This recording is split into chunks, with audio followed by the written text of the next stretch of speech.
Investing in the stock market can seem like a crazy prospect for a generation of young adults that have 2 cents in their pocket and a $100,000 student loan for a degree that they don't use. But when it's done right, you can take that 2 cents, turn it into 3 cents, and well, that's more than you had yesterday. And isn't that the goal? In all seriousness, the stock market is often perceived as a big scary abyss of money that eats unsuspecting investors alive and is the path to a magnitude of wealth for those that understand it. While those perceptions can be true, understanding the stock market and succeeding in making money with it is far easier than you might expect. In order to understand the stock market, first, we need to understand just what a stock is.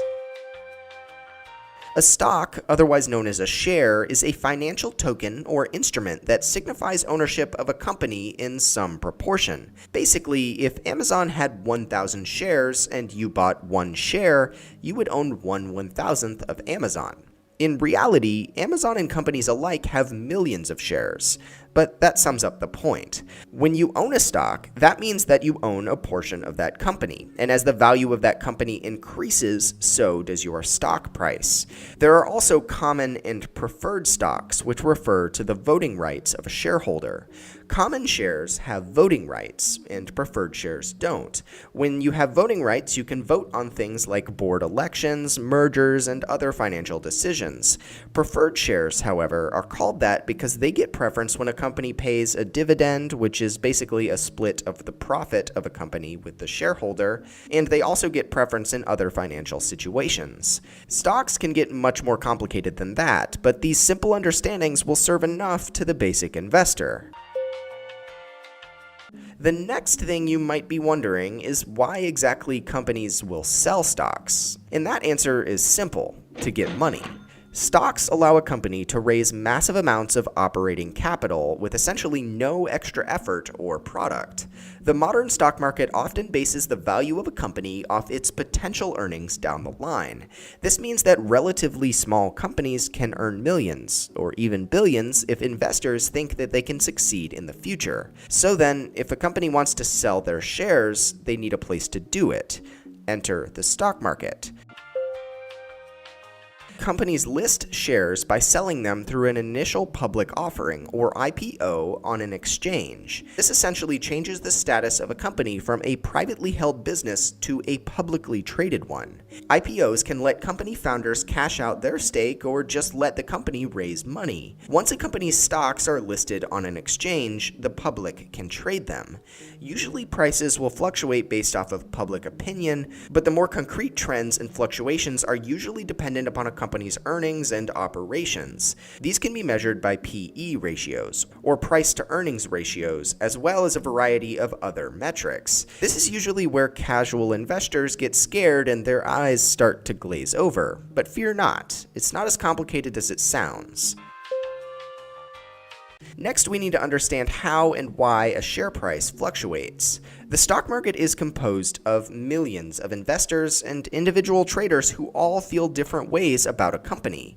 They all make independent choices, and the net of those choices result in the positive or negative movement of a stock. If more people buy, then the price has to climb. If everyone wants out of a company, then the price falls due to lack in purchasing demand.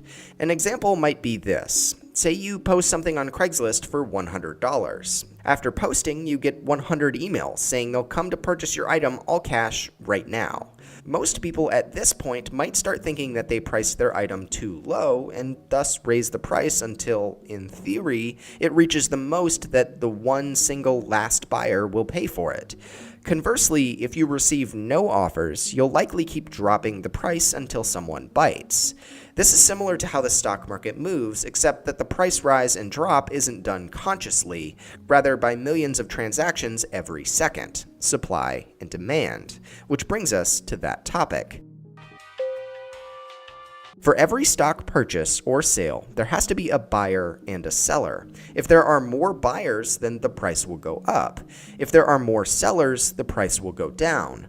Traders often might talk about the bid-ask spread, which basically means the difference between the bid, or what someone is willing to pay to buy a share, and the ask, or what someone is willing to sell a share for.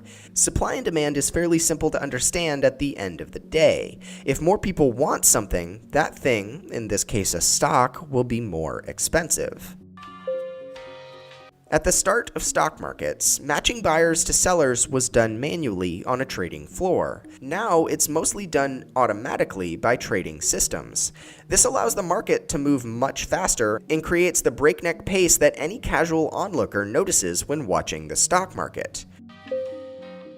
Now, you might be wondering, well, I don't have time to understand this, and why should I even invest anyway when I can earn 2 to 3% just keeping it in a bank on a high side?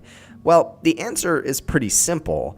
If you do it right, you can make a lot of money. Using a common example that you might have heard, if you bought $1,000 of Amazon stock back in 1997, you'd have roughly $1.5 million today.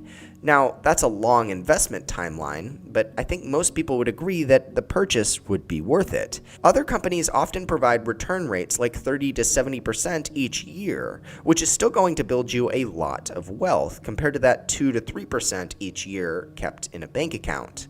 In essence, as long as you're able to make more than 3% in the stock market, you're doing better with your money than just keeping it in the bank. Now that we understand the stock market to be a real-time marketplace where you can purchase a part of companies you think will succeed, the next step is to figure out how. The first thing you'll need is a trading account. You can start one with common providers like E-Trade or other major banking institutions, but you can also use free trading services like Robinhood. Common trading services will charge fees for every trade you make, but new tech companies like Robinhood have made everything completely free. That means you can invest all of your money in a company and not worry about paying fees to the brokerage. We have a link below to start a Robinhood account where you can get a free stock to download that if you'd like. Once you have an account in any trading service, you have to decide what companies or multiple companies' stock to purchase, which is arguably the hard part. You also have to have a certain amount of money. Stocks range from a few cents to many thousands of dollars. The key thing about stocks is that you can't purchase part of one. It's either all or nothing. If you want to invest in Amazon, you'll need at least $1,800, at least at the time of recording, to get started. But you can buy much cheaper, well-rated companies for a few bucks. Before you make a purchase, you want to do extensive research to make sure you understand what a company does to make money, whether they're in good financial standings, and also see what experts think about a company and whether you should buy it. At the end of the day, you do have to assume some risk, so it's important you only invest money you're capable of surviving without, at least for a little while, or until a certain stock comes back up if it does fall on harsh times. In this video, we've covered the basics of the stock market, how it functions, and ways to get started with it. We didn't cover much of the technical analysis that goes into evaluating a company, much of the terminology around stock trading, or even ways to trade without actually having the money you're purchasing stocks with, called margin. And that's okay. For the beginning investor, the best way to learn the stock market and to get involved is to take a few bucks you're okay with losing and getting your hands dirty and invest wisely.